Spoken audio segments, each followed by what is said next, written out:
ঢাকার ঐতিহাসিক town hall ময়দানে কর্মী সম্মেলনে আসেন জামায়াতের ইসলামের আমির ডাক্তার শফিকুর রহমান।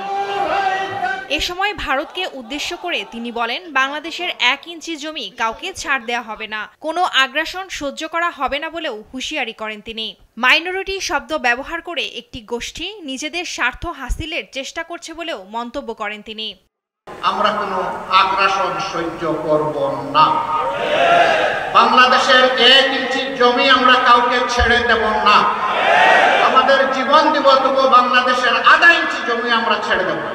এই দেশ করতে হলে কিছু ছাতাবাজ মুক্ত হাত দরকার, কিছু চরিত্রবান দুর্নীতিমুক্ত মানুষ দরকার, কিছু দেশপ্রেমিক চিন্তাশীল বিচক্ষণ মানুষ দরকার।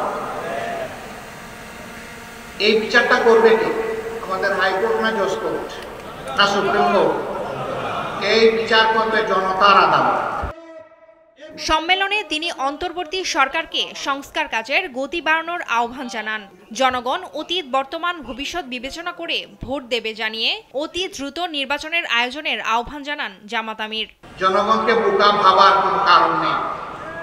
আমরা জনগণের উপর আলহামদুলিল্লাহ পূর্ণ আস্থা রাখি। জনগণ বিচার করবে অতীত কার কেমন ছিল, বর্তমান কার কেমন, আর ভবিষ্যৎ কার কেমন হতে পারে। অতীত, বর্তমান এবং ভবিষ্যৎ বিবেচনায় জনগণ সিদ্ধান্ত নেবে। আমরা সেই সিদ্ধান্তের অপেক্ষায়। তাহলে সিদ্ধান্তটা আসবে কিভাবে? অবশ্যই নির্বাচনের মধ্য দিয়ে। সেই নির্বাচন হতে হবে সুষ্ঠু, অবাধ এবং গ্রহণযোগ্য। এখানে কোনো পেশি শক্তি অথবা টাকার খেলা চলবে না। এই রাস্তা বন্ধ করতে হবে। এই রাস্তা যদি বন্ধ করতে হয়, তাইলে কতগুলো প্রয়োজনীয় সংস্কারও আনতে হবে। সেই সংস্কারে সরকার হাত দিয়েছে। আমরা সরকারকে অনুরোধ করব সংস্কারে গতি বাড়াতে।